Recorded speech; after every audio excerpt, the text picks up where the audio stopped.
Hi guys, I'm back again today with another reaction video, and today we're reacting to Geography Now, Malaysia. But anyways, before we do start, don't forget to subscribe if you haven't already. Click that bell button to get notified whenever I do upload a video.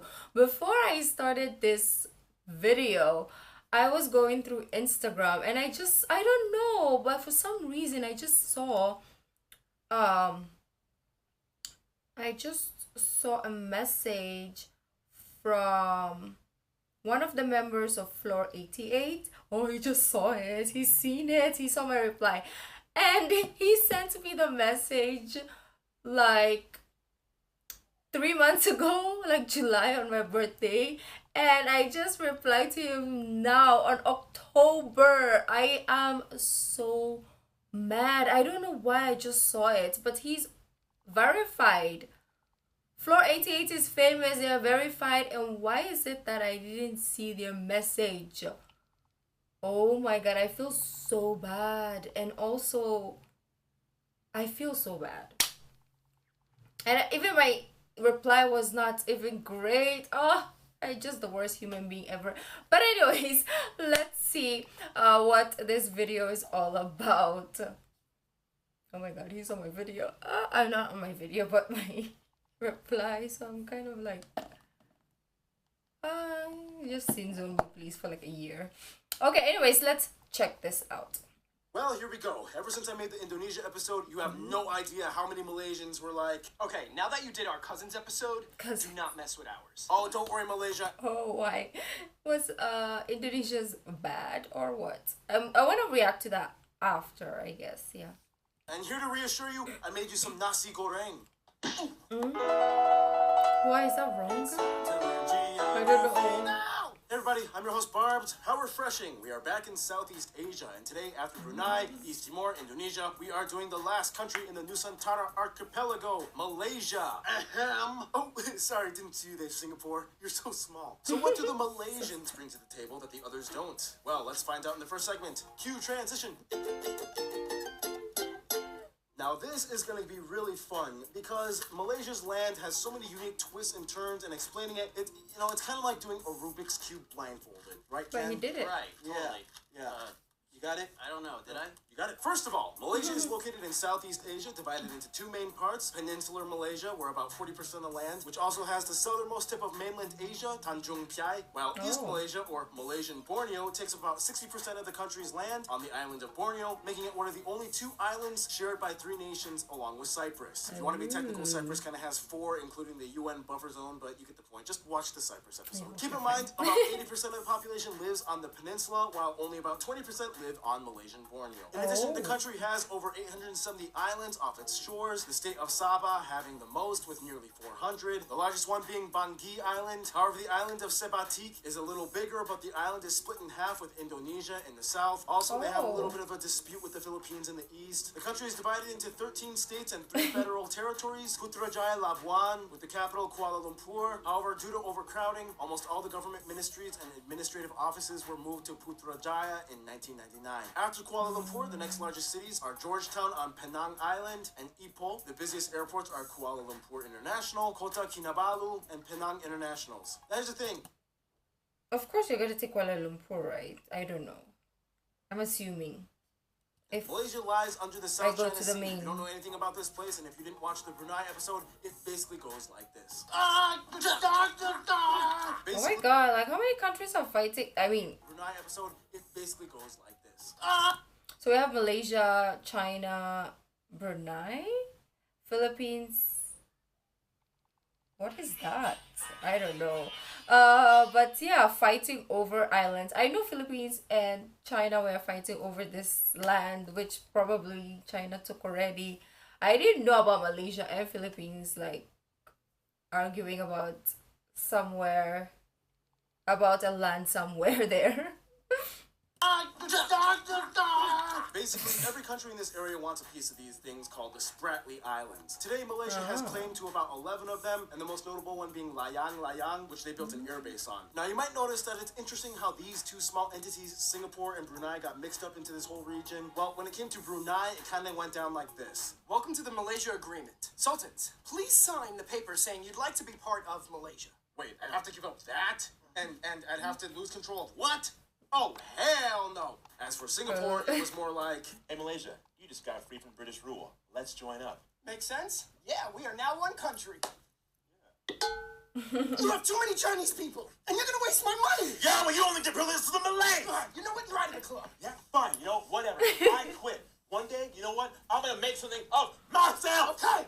And boy, howdy, did they keep that promise. Otherwise, some notable places of interest might include places like the largest roundabout in the world, the Petronas Towers, the tallest twin buildings in the world, Kuala Lumpur Tower, the Batu Caves with the Hindu Shrine, the National Monument of Malaysia, Legoland, Malaysia. Oh, I wanna go they have there. one. Sunway Lagoon, the National Mosque of Malaysia. That slides looked like steak, and I don't like steak, so that's why my face was like, ooh. Oh, I don't want to go back. Malaysia, Kek Lok Si Buddhist Temple, these palaces, the old Dutch I buildings. want to of go Malacca, the there Leaning Tower of Taluk Intan, and see Afamosa all these Fortress, the Cat beautiful Statue of places. Kuching, this heritage museum, Sarawak Cultural Villages, and the Sepilak Orangutan Rehabilitation Center. Yep, orangutans, they have plenty of I those want to go to like in here, which means we can. I'm sorry, Malaysia, and try the McDonald's and see what's different. That's what I like to do also. Like when I go to different places, I love going to McDonald's, just seeing what is different from like other parts of the world. So that's great. And now swing over to the next segment. When it comes to Physical. Malaysia's land, they got kind of lucky because not Attributes? only is I it like didn't rich and read. beautiful, but unlike their neighbors, you don't really have to deal with any crazy catastrophes. Oh. First of all, Malaysia rests comfortably on the Great. bottom of the Eurasian plate, literally shielded on all sides, mostly by Indonesia and the Damn, so freaking good for you guys, because we get typhoon. I know Indonesia gets a lot of like tsunamis and also like typhoons. So wow, you guys are Philippines. Gucci. This means that if any earthquakes occur, Indonesia usually absorbs all of it. If cyclones and tropical storms attack, the Philippines and Indonesia take the hit. And if a I volcano know, right? erupts, they don't have to worry because they don't We're really have any always in- volcanoes, and it's probably happening in Indonesia. Thanks, Typhoon. Indonesia. Now, when it comes to nature, even though the largest Indonesia lake, the is Kingdom like Reservoir lies on the west the peninsula shield. of Malaysia side, the eastern Malaysia Borneo And side has Philippines all a the little. extremes. They have the highest mountain, Mount Kinabalu, the longest river, the Rajang, and a lot more animals. In fact, Malaysia is one of the most biodiverse countries in the world. They have 14,500 species of flowering plants and trees, What over is 600 that? bird species, over 200 That species bird of mammals. is so Speaking of cute. which, peninsular Malaysia is home to the most black panthers in the world. No way, I didn't know that. What? I mean, I'm not really a big, huge fan of animals because they're unpredictable. But that is so freaking pretty. Oh my, and I didn't know. I was thinking, hey, Black Panther, hey, come on, Africa, right? But World, insert Wakanda joke, I don't have time. Speaking of that, the national Talking animal about- is the Malaysian tiger, which is also featured on the coat of And arms, which R.I.P. will cover in Flag Friday. Stay Chadwick. tuned. Otherwise, they have elephants, rhinos, orangutans, and they even have their own version of tapirs like the ones in South America. Wow. Oh. And that creepy-looking proboscis monkey. Many of these species you can find in one of the oldest rainforests in the world, over 3 times older than the Amazon, Taman Negara. Malaysia is also a wow. land of caves. In fact, they have the largest chamber I don't in like the world that caves. can be found in Sarawak. Otherwise, Malaysia is known Because of for snakes. producing electronics, palm oil, petroleum, gas, and rubber. Damn. They're actually the second largest palm oil producer in the world and the largest condom maker. Just saying. They okay, Malaysia, I didn't know that. But it's good you're safe. It's good you're safe. have their own national car company, Proton, making Oh, Malaysia the damn. 11th country in the world with the capability to fully design and engineer and manufacture cars. Malaysia is just Otherwise, like national going, dishes might include leaving things like all the nasi Southeast Asian kandar, countries. Nasi dadang, nasi kinabu, chicken perchik, mangosteen and durian. Oh, I are love treasured mangosteen. And if it's gonna be so cheap in Malaysia, because mangosteen here is like gold, in the Philippines it's like gold because it's so expensive. But if it's cheaper in Malaysia, oh my god, just trust me, I'm gonna be burying myself in like freaking mangosteen. You won't even see me, or maybe you will see me, but I'm so red because I'll be like covered in the skin of mangosteen, like so red mouth, red hands. But I was gonna say something else. Oh, the food. Yes, look at that beauty. What's that? It's like chicken with some okra, I think. I don't even know what is happening there. I just see chicken and that's it. Everything else is just mixed in and I don't know, but it looks so freaking good. I can eat Dal, so. nasi dadang, nasi kerabu, chicken perchik, mangosteen and durian are treasured fruits, and the national dish, nasi lemak. Oh, and if you have the Oh my chance, God, see if that's you can witness so the famous good. tarik tea shows. The servers pour out tea, sometimes over a meter in length. It's almost seen as like an art form. Okay, I think that's just about it for now in this segment. Let's talk about the coolest part of Malaysia, the Malaysians. Oh, people. Just for the record, the word Malay refers to the races that make up Malaysia. Malayan is the geographic term for peoples of West Malaysia on the peninsula and not part of Borneo. And Malaysian is a nationality and citizenship. So a Malay person in Singapore is Malay, but not Malaysian. And a citizen of Indian descent living in Kuala Lumpur would be a Malaysian and Malayan, but not Malay. Got it? Probably not. First of all, the country The has about second part 32 was million confusing, people and but is one of okay. the fastest growing nations in Asia. The country is made up of 67% Malay or Bumiputra indigenous Malay peoples. We'll talk more about that in a bit. About a quarter of the population is Chinese. About 7% are Indians. And the rest are other groups mixed in, including a few other Asian groups and Europeans. They use the Malaysian ringgit as their currency. Why is your money so colorful? That's so cute. Including a few other Asian groups and Europeans. They use the Malaysian ringgit. Look at that. They have like super bright colors. Because ours is like, I don't even have money to show, you know? That's how poor I am. But yeah, the only thing I have here is a butt. Because I kept it here. But this is not even our money, so yeah. All other countries, their money is so nice. But look at ours. It's like, eh. Look at that. Yellow, so alive. Like the colors are so alive. As their currency, they use the type G and M plug outlets and they drive on the left side of the road. Now, here's the thing. So I definitely need like those sockets when I go there, huh? That is a problem. I mean, we can buy them, so yeah. Let's talk politics. Oh! No, we're not getting into an ideological debate. We're just going to explain the system in which Malaysia's government operates. Okay. Proceed.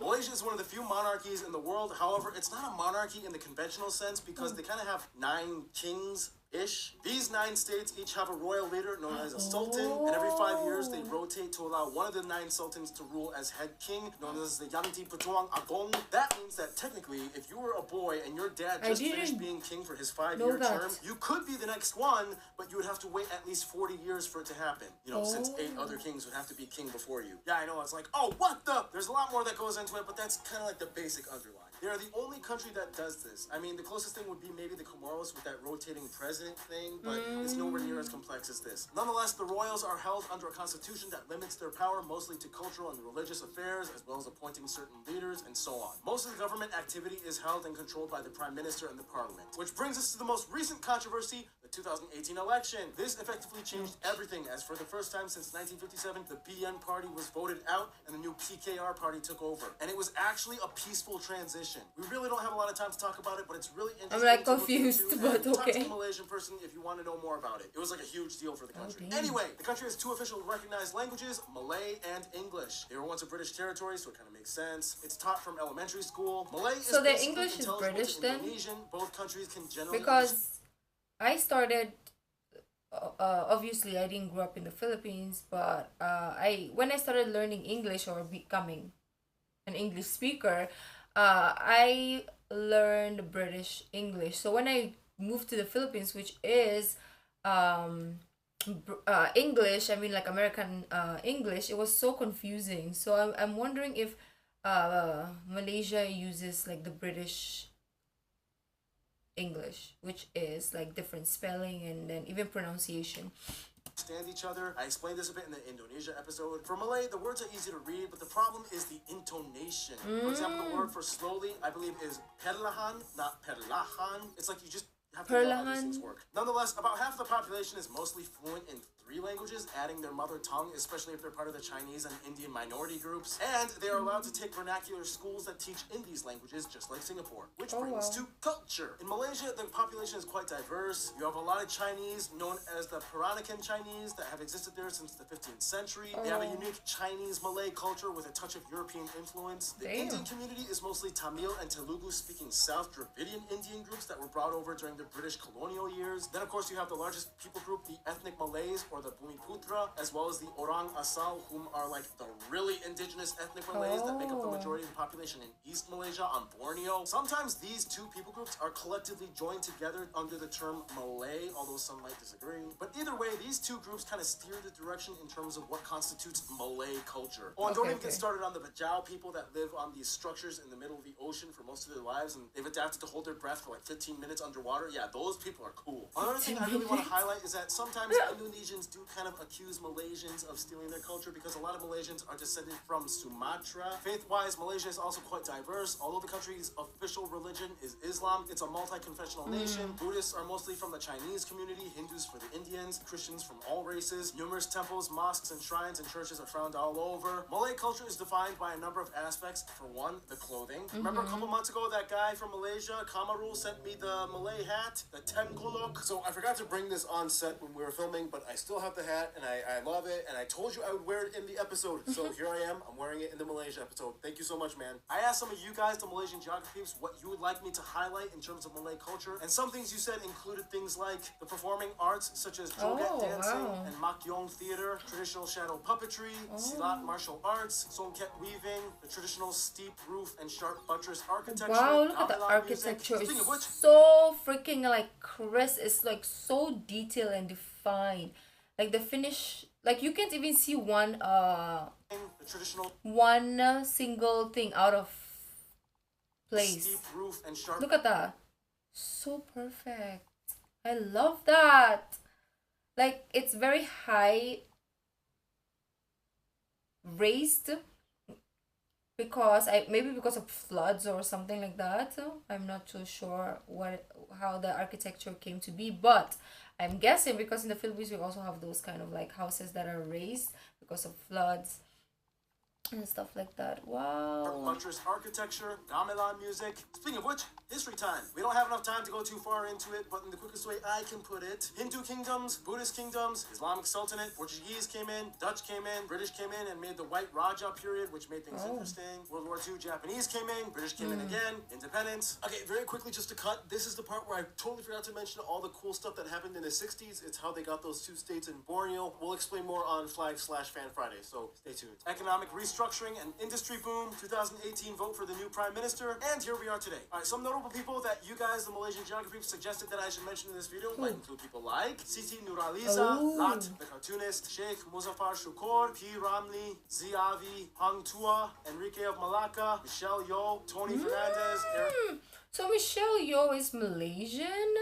Ziavi, Hang Tua, Enrique of Malacca, Michelle Yeoh, Tony Fernandez, Air Asia owner, designer Air Asia. Actually, one of my math teacher works for Air Asia. Like, I don't know what she does, like strategy analyst or something like that. So she lives in Malaysia now, and I was like, oh, like, I wanna be her because I really love like traveling as well. So. And also, we reacted to her, I think, because of the PPEs or the mask that she made, right? Louis, singer Yuna, director James Wan, Dr. Mahathir Mohamad, Nicole Ann David, Lee Chong Wei, Henry Golding, and the first Prime Minister, Henry Golding. I'm sure there's way more famous people I could have mentioned, but we gotta move on. Time to go to the last part of this episode, the... Wrecking Ball? Now, Malaysia is quite the powerhouse player when it comes to Southeast Asia. They got a good thing going on, and they host great parties. Outside of Asia, the EU has good relations, making Malaysia one of the top 3 trading partners of Southeast Asia. And specifically, Austria loves exchanging electronics and pharmaceuticals with them. Of course, the UK is still pretty close. As a former colony, much of the cultural residue is still evident to this day. They are one of the Commonwealth of Nations. Many Malaysians live in the UK, and most of the white population in Malaysia are of British descent. As a member of the Association of Southeast Asian Nations, of course, they have close ties to their neighbors. Cambodians love Malaysia and visit often, whereas Malaysia is one of the closest and biggest investors of Cambodia. Thailand has a few issues since there are those Malay Patani separatists in the south that keep protesting, whereas the Philippines is like, we're really similar ethnically, but you're mostly Muslim and I'm mostly Catholic, but whatever, we both like coffee and fried chicken. When it comes to their best friends, however, most Malaysians I've talked to have said Indonesia and Singapore. Singapore may have left the Malaysian Union, the but still kept Christian close ties as a sovereign state. Malaysians They are quite cooperative in business and even culturally, they are very similar, with noticeable Chinese and Indian minority enclaves. Indonesia Indonesia is like the big brother that has a very different political system, but in the end, they cannot deny how alike they are. The biggest difference would be that most Indonesians have a Javanese background, whereas the Malaysians are just Malay, mostly Sumatran, but they talk the same, they eat the same, they enjoy the same hot, humid atmosphere, and they have close I'm excited to relations see in conclusion, the with sultans, Indonesia kings, version. tigers, panthers, temples, shrines, mosques, and really cool hats, it's no wonder why Malaysia is becoming a hot spot that everyone's talking about today. Stay tuned, the Maldives is coming up next. Oh, I really like want to go to Malaysia so bad, just because of all these videos we've seen, and not only that, because of you guys as well. So it's like it's like the wrong timing to kind of like think about traveling, but it's really fascinating how like the culture, the people, the place, and everything else about Malaysia. So that would be an interesting travel. Maybe we should just, it would be great to kind of like go to Malaysia and then go to Indonesia afterwards, just so that I can compare. Also, that will be beautiful. Hopefully soon. Oh Lord! And that was a very interesting video. I can't even think of a video now. Like, I mean, I can't think of the word video anymore. Oh my god, my brain. So let me know, was this like 100% fact, or was there some let me know. Okay, if you like this video, don't forget to give this video a thumbs up, subscribe if you haven't already, leave in the comment section down below what other videos like me to react to. The original link of this video will be in the description box down below, so as my social media links. So guys, I'll see you in the next video. Bye.